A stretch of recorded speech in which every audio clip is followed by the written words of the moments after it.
साथियों, चैनल पर आपका फिर एक बार स्वागत है। दोस्तों, हमारे भारत में आज़ादी के बाद अभी लगभग 49-50 साल पहले एक ऐसा दौर आया कि लोकतंत्र का गला घोट दिया गया। उस समय प्रधानमंत्री श्रीमती इंदिरा गांधी जी थी। वो इलेक्शन जीती, लेकिन विपक्ष के एक राजनेता थे राजनारायण, जो चौधरी चरण सिंह को राजनीति का राम और अपने आप को उनका लक्ष्मण बताते थे। बहुत भारी भरकम शरीर। राजनारायण जी ने इंदिरा गांधी के खिलाफ एक इलाहाबाद हाई कोर्ट में जो उन्होंने चुनाव जीता था, रिट दायर करी कि इंदिरा गांधी जी ने अवैध तरीके से चुनाव जीता है। कोर्ट ने संज्ञान लिया और जो उन्होंने आरोप लगाए थे, जो साक्ष्य दिए थे, वो सही माने और हाई कोर्ट ने इंदिरा गांधी का जो इलेक्शन था, चुनाव जीती थी, उसको अवैध घोषित कर दिया। उससे अगले दिन ही, उसी रात इंदिरा गांधी जी ने जब अपनी कुर्सी डामाडोल देखी तो उन्होंने इमरजेंसी लगा दी। पूरे देश में आपातकाल घोषित कर दिया गया। विपक्ष की आवाज़ दबा दी गई, लोकतंत्र का गला घोट दिया गया, प्रेस पे सेंसरशिप बिठा दी गई। सिर्फ वही बात बाहर आती थी जो गवर्नमेंट चाहती थी या उनके नुमाइंदे चाहते थे या और राजनेता चाहते थे। विपक्ष के लोग, पार्टियों के जो लोग थे, उनको जेलों में ठूस ठूस कर भर दिया गया। आपातकाल का जब जिक्र होता है तो संजय गांधी का जिक्र होना स्वाभाविक है, क्योंकि उस समय संजय गांधी की तूती बोलती थी। इंदिरा गांधी को कम, संजय गांधी की बात को ज़्यादा तवज्जो दी जाती थी। एक तरीके से तानाशाही चलाई थी संजय गांधी जी ने। और उस समय जो भी कार्यक्रम आयोजित होते थे, जिन कलाकारों को बुलाते थे, अगर वो नहीं आते थे तो उन पर बैन लगा दिया जाता था। ऐसा ही एक कार्यक्रम आयोजित था कांग्रेस का, और उसमें उसके बखान करने के लिए, स्टेज पर गाना गाने के लिए, 2 शब्द कहने के लिए किशोर कुमार को आयोजित किया गया, बुलाया गया, आमंत्रण भेजा गया, लेकिन किशोर कुमार नहीं आए। उसका नतीजा ये हुआ कि किशोर कुमार के गानों पर बैन लगा दिया गया।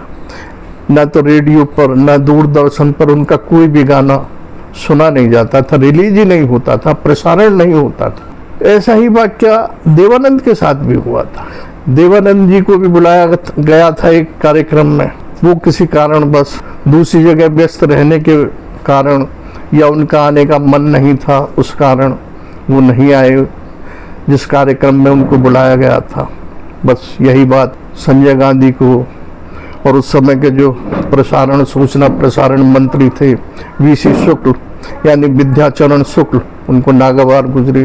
और उन्होंने देवानंद की जो भी फिल्में थी, जो गाने थे देवानंद साहब पर पिक्चराइज हुए थे, जो टीवी पर चलते थे, रिलीज होते थे या आकाशवाणी द्वारा प्रसारित किए जाते थे, उन पर भी बैन लगा दिया। ये बात जब बॉलीवुड में फैली तो किसी की इतनी हिम्मत नहीं हुई कि इस की बगावत कर सके या इस अत्याचार के खिलाफ आवाज़ उठा सके। क्यों? कि कांग्रेस का शासन था, तूती बोलती थी, जेल जाने से हर आदमी डरता था। जो भी खिलाफत करे उसे डाल दो जेल में, जो भी कांग्रेस की नीतियों की, बातों की, तानाशाही की आलोचना करे उसको डाल दो जेल में। ये हाल था उस समय। और नसबंदी उस समय चरम सीमा पर चल रही थी। जबरदस्ती लड़कों को, युवकों को, आदमियों को, बुजुर्गों तक को, 80-80 साल के लोगों की जबरदस्ती नसबंदी की गई थी उस समय, क्योंकि परिवार नियोजन जो चलाया था ये संजय गांधी की देन थी। उन्होंने कहा था कि आबादी बढ़ रही है देश की, इसको कम करो, और उसके लिए परिवार नियोजन, नसबंदी का कार्यक्रम उन्होंने लॉन्च किया था। साथियों, जब देवानंद साहब को पता चला कि मेरी फिल्मों पर, मेरे गानों पर सरकार ने बैन लगा दिया और वो प्रसारित नहीं होते, तो उन्हें बड़ा गुस्सा आया। उन्होंने कहा कि मैं जाऊंगा और मैं दिल्ली सरकार से बात करूंगा, केंद्र सरकार से बात करूंगा, प्रसारण मंत्री जो है उनसे बात करूंगा। ये लोकतंत्र है, लोकतंत्र में क्या लोगों का गला घोटा जाएगा? उन्हें अपनी बात कहने के लिए आज़ादी नहीं मिलेगी? पूरी बॉलीवुड में, हिंदी फिल्म जगत में सन्नाटा छाया हुआ था। किसी भी अभिनेता, अभिनेत्री ने, निर्माता, निर्देशक ने ये आवाज़ नहीं उठाई कि भाई आप हम कलाकारों पर ये बैन क्यों लगा रहे हो। हमारी इच्छा है हम किसी कार्यक्रम में आए या ना आए, एक में ना आए तो दूसरे में पहुंच जाएंगे, लेकिन एक कार्यक्रम में नहीं आने पर भी आपने किशोर कुमार के गानों पर बैन लगा दिया, देवानंद साहब के फिल्मों पर गानों पर बैन लगा दिया। एक आंधी फिल्म भी आई थी संजीव कुमार की और सुचित्रा सेन की, उसमें कहते कि इंदिरा गांधी का जो चरित्र था वो बहुत गलत ढंग से फिल्माया गया था, उस पर भी बैन लगा दिया गया था। एक और थी किस्सा कुर्सी का, गूंगी, उसमें शबाना आजमी थी, उस पर भी बैन लगा दिया गया था।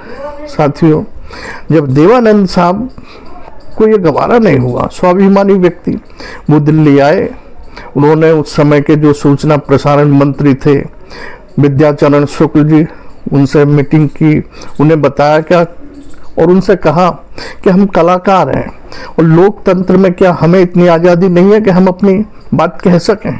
आप सबका गला घोटने के लिए क्यों उतारू, क्यों गला घोटना चाहते हो, हम कलाकारों का भी गला घोटना चाहते हो।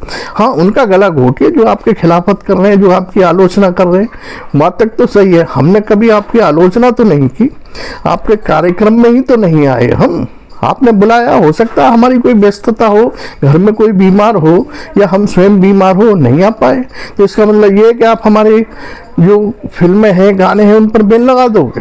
विद्याचरण शुक्ल साहब ने उनकी बात सुनी, उन्होंने कहा कि ठीक है, मैं हाईकमान तक आपकी ये बात जरूर पहुंचाऊंगा। और हाईकमान टोटल संजय गांधी जी के हाथ में था और दिल्ली से देवानंद साहब वापसी बम्बई के लिए रवाना हो गए और जब तक वो बम्बई एयरपोर्ट पर उतरते तब तक उनकी फिल्मों पर, उनके गानों पर जो बैन लगा था वो हटा दिया गया। साथियों, ऐसे थे दिलेर देवानंद साहब जो अब आपके और हमारे बीच नहीं है। सिर्फ उनकी फिल्मों को देखकर ही उस सदाबहार अभिनेता को हम याद करते हैं, उनके अभिनय को याद करते हैं, उनकी एक्टिंग को याद करते हैं। और उस समय सिर्फ यही एक अभिनेता थे देवानंद साहब जो इमरजेंसी में संजय गांधी की तानाशाही के खिलाफ आवाज़ उठाई थी और अपनी फिल्मों पर, गानों पर जो बैन लगा था उसको हटवाया था। दोस्तों, आपने वीडियो देखी, सुनी, इसके लिए आपका धन्यवाद, आभार।